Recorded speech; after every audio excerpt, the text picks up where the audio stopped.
여러분 안녕하십니까? 반갑습니다. 이 시간에는 예배에 대한 말씀을 좀 드려볼까 생각합니다. 우리가 예배에 대해서는 잘 알고 있죠. 그러나 예배의 참 뜻이 무엇인지에 대해서는 말하기가 어렵습니다.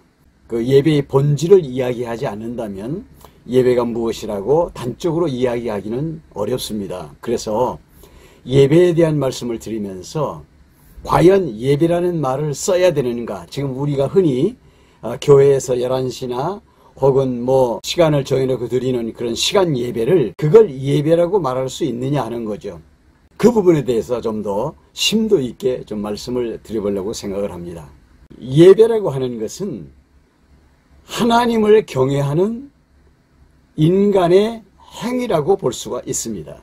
하나님께 대한 존경심, 그 존경심에 의한 조심 혹은 두려움, 이런 것들이 내포된 경외라고 하는 말이 가장 핵심적인 내용이죠. 그러면 우리가 보통 예배와 관련된 여러 가지 낱말들이 있어요. 그것들에 대한 말씀을 먼저 드려보도록 하겠습니다. 그런데 여러분 이거 아십니까? 예배라고 하는 것은 구약에서 제사를 배경으로 나타나는 것들이에요. 그러니까 제사가 있는 곳에 예배가 있었어요. 제사를 드리면서 백성들은 하나님께 어떻게 합니까? 땅바닥에 꿇어 엎드려서 예배를 하나님 앞에 드리죠. 그래서 제사가 전제되어야 한다. 그래서 제사에 대해서는 조금 이따 말씀을 드리고 우선 예배에 대한 말씀을 먼저 드리겠습니다.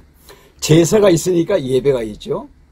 예배가 있는 곳에는 하나님을 경배하는 경배가 있어요. 그러니까 이렇게 되는 겁니다. 제사가 드려지는 시간에 백성들은 이 코와 입을 땅에 대고 엎드리는 것, 이것이 예배라고 한다면, 경배라고 하는 것은 고개를 숙이는 것, 이것을 경배라고 말한다면 그 경배 속에는 경외라고 하는 요소가 있어요. 경외심이 들어있다. 이건 뭘 말하느냐? 신앙을 말하는 것입니다. 신앙입니다. 그러니까 핵심은 신앙입니다. 제사에 대하여 예배하는 백성들의 핵심은 경외고, 그리고 삶 속에 경이로운 일이 나타날 때 하나님을 머리 숙여 경배하는 것, 그 속의 핵심도 역시 경외심입니다. 그 경외는 곧 신앙입니다. 굉장히 중요한 말을 제가 하고 있는 거예요. 그러면은 예배나 경배나 하나님을 향한 경외심, 즉 신앙을 갖는 것은 제사를 통해서 이루어진 것이라고 볼 수 있습니다. 그러면 구약의 제사부터 우선 말씀을 드려보도록 하겠습니다. 이 제사에는 세 가지 요소가 있어요. 하나는 뭐냐? 하나는 지정된 장소에서, 둘은 뭐냐? 하나님이 정하신 제물을 가지고, 셋, 제사장이 그 제물을 하나님께 드림으로 제사가 이루어지는데, 문제는 하나님이 받으시느냐 그 제사를 안 받으시느냐에 따라서 예배를 하고 있는 자의 운명이 갈린다는 거죠. 무슨 얘기인가 하면 이스라엘 백성들에게 있어서 가장 중요한 것은 제사입니다. 그 제사가 올려질 때 백성들은 예배를 하죠. 그러면 그 예배에서의 가장 절정은 뭐냐? 하늘로 연기가 올라가야 된다는 겁니다. 여기서 제사에서의 가장 중요한 부분, 제물이 죽는다는 것과 그 제물이 하늘로부터 불이 내려와서 태워져서 연기가 하늘로 올라간다는 거거든요. 그러면 백성들은 성전 안에서 이루어지고 있는 일에 대해서 잘 모릅니다. 왜? 은밀하게 이루어지는 것이기 때문에. 그러나 보는 것은 양이 되었던 소가 되었던 그 짐승이 속죄를 이루기 위해서 소리를 지르면서 비명을 지르면서 죽는 그 순간에 외마디 소리를 듣고요. 그리고 난 다음에 하늘로부터 불이 내려와서 그 제물을 살을 때 피어오르는 연기를 보는 것이지요. 그러면 여러분, 이 의미는 무엇을 말하는가 하면, 백성들은 제물이 죽고 연기가 피어오를 때 그들이 하나님께로부터 용서받았다. 즉 하나님께로부터 그들의 제사가 연락되었다는 것 때문에 하나님 앞에 꿇어 엎드려 하나님 앞에 예배하고, 멀리서 보는 사람들은 고개를 숙여 경배하고, 하나님을 향하여 경외하는 신앙으로 하나님께 찬양을 올려드리게 되죠. 이게 구약에서 말하는 예배인 거예요. 예배라는 말이 구약에서 더 많이 나와요. 신약에서는 10번 나오는데 20번 이상 나와요. 그러면은 여러분, 이 구약의 제사가 가르쳐주고 제사로 연하여 이루어지는 이 예배라고 하는 이스라엘 백성들의 행위가 무엇을 가르쳐주고 있느냐 하면은 신약시대에 완성되어질 제사에 대한 모형을 가르쳐주고 있는 거예요. 이제 이걸 아시면 신약의 예배가 어떤 것인지를 알게 되죠. 그럼 이제 마지막으로 생각해 볼 것이 뭐냐 하면은 구약의 제사가 의미하는 것이 예수 그리스도를 상징적으로 보여주시는 계시거든요. 다시 말씀드리면 성전, 즉 지정된 장소인 성전, 거기에서 제사가 이루어지거든요. 그 성전이 무엇을 말하느냐? 예수 그리스도를 말한다는 거. 여러분 잘 알고 계시죠? 예수님이 이 땅에 오셔서 말씀하시기를 너희가 저 성전을 헐어버려라. 헤롯 성전이에요. 내가 3일 만에 다시 일으키리라. 이거 뭘 말하는 거예요? 즉 그게 진짜 성전이 아니다. 당신 자신이, 당신의 몸이 성전이다 하는 걸 말씀하시죠. 여러분, 예수 그리스도가 성전입니다. 우리 이거 다 알고 있어요. 이제 자막에 나가는 거 여러분들이 찾아보시면 됩니다. 그 다음에 예수님께서 말씀하기를 구약에 아침 저녁으로 절기마다 하나님의 제단에 짐승을 잡아서 각을 떠서 제물로 올려놓았죠. 그 제물이 상징적으로 말하는 것이 뭐냐? 예수 그리스도다. 이걸 가르쳐 주시는 거예요.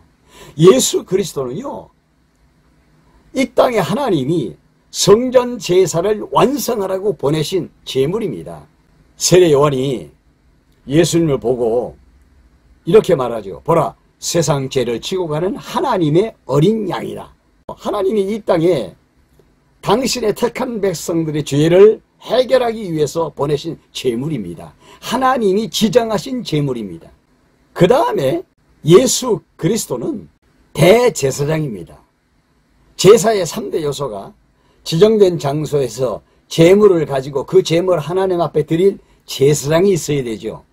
그래서 예수 그리스도는 대제사장입니다.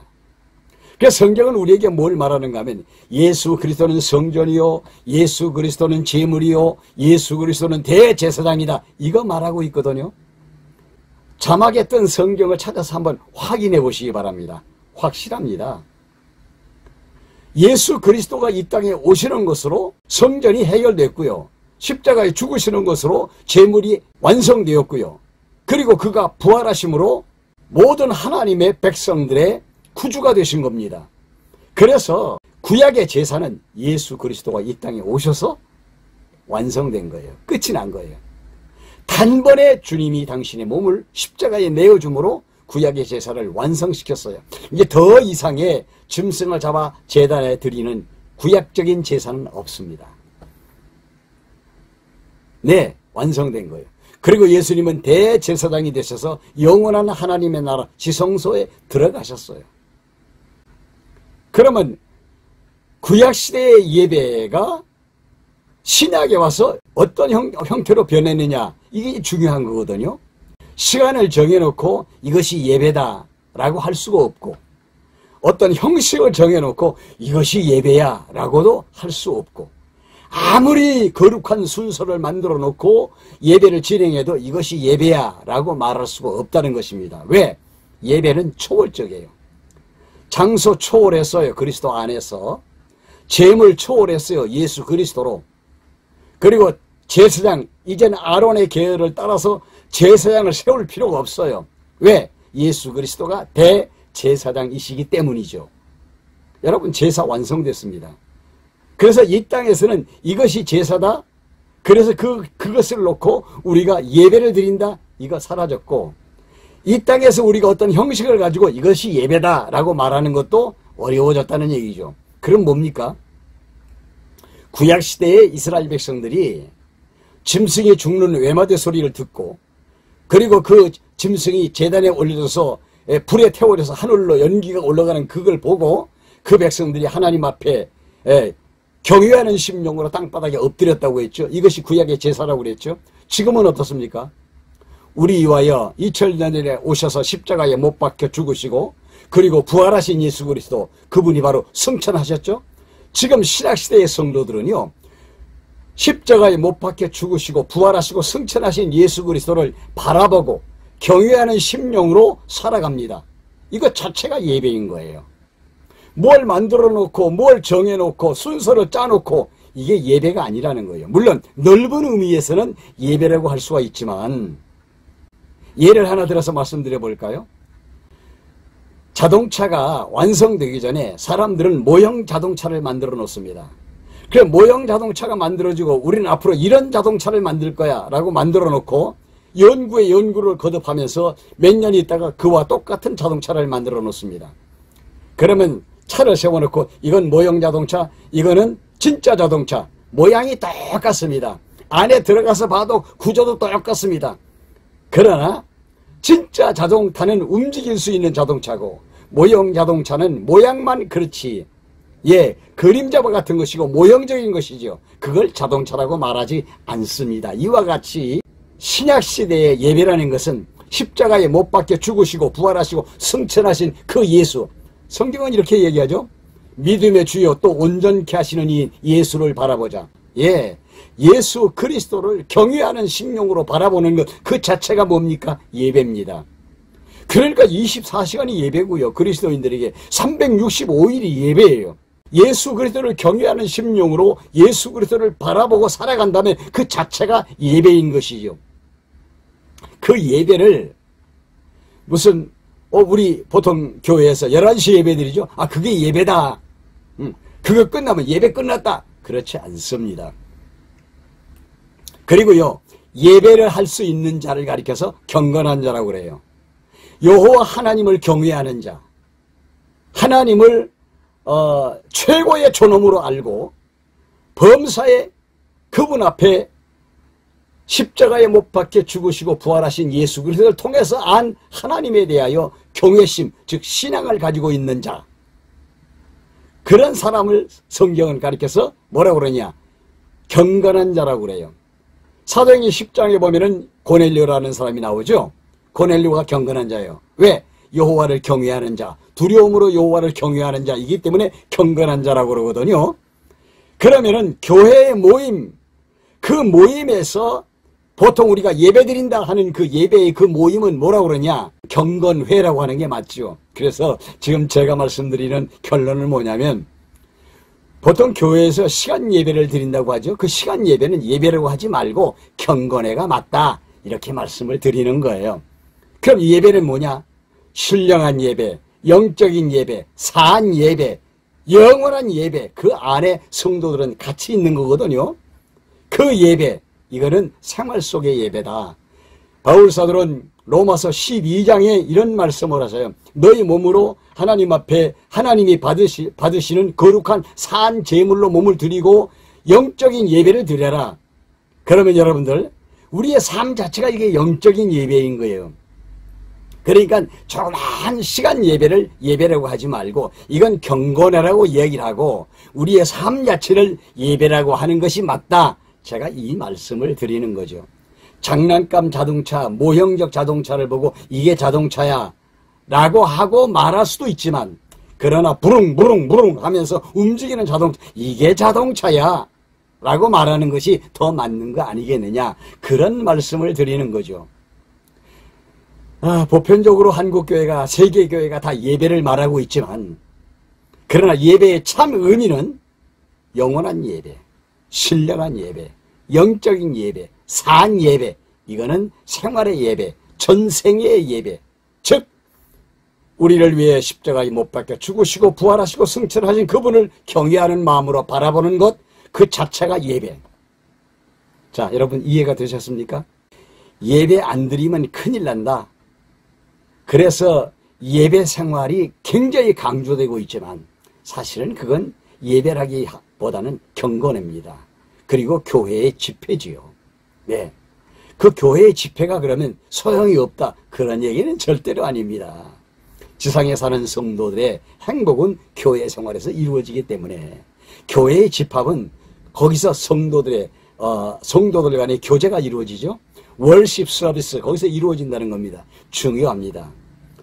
그런데 요즘에 예배 문제 때문에 굉장히 시끄럽습니다. 소송도 많이 일어나고 정부와 더불어서 이런 일들 지상에서 드리는 시간 예배에 대해서 목숨 걸 필요는 없다. 저는 그렇게 생각합니다. 왜냐하면요, 예수님이 그러셨어요. 이 동네에서 너희들이 모이다가 핍박을 당하면 흩어져서 다른 데로 가라. 이거 분명히 말씀하시지 않습니까? 그러나 단 한 가지, 성도들 마음속에 있는 신앙의 그 고백은 이건 꺾일 수가 없습니다. 그래서 너 신앙 고백을 하지 말아라. 안 믿는다고 말해라. 이거는 용납될 수 없는 거죠. 그래서 나는 예수님을 믿지 않는다고 말할 수 없습니다. 나는 죽어도 나는 예수를 믿습니다. 고백을 합니다. 너희가 사람들 앞에서 나를 시인하면 나도 너희들을 시인할 것이다. 예수님 하신 말씀은 뭘 말하는가 하면 신앙 고백은 꺾이지 말라는 것입니다. 그러나 우리가 모임이나 전도를 하고 다닐 때 핍박을 받아서 쫓겨나고 이런 것들은 예수님께서 피하라고 그랬어요. 네, 신앙 고백에서는 확실하게 고백적인 승리, 즉 순교자적인 정신을 가지고 신앙 고백에 승리하는 여러분들이 되시기를 바랍니다. 오늘은 여기까지 말씀드리겠습니다. 대단히 감사합니다.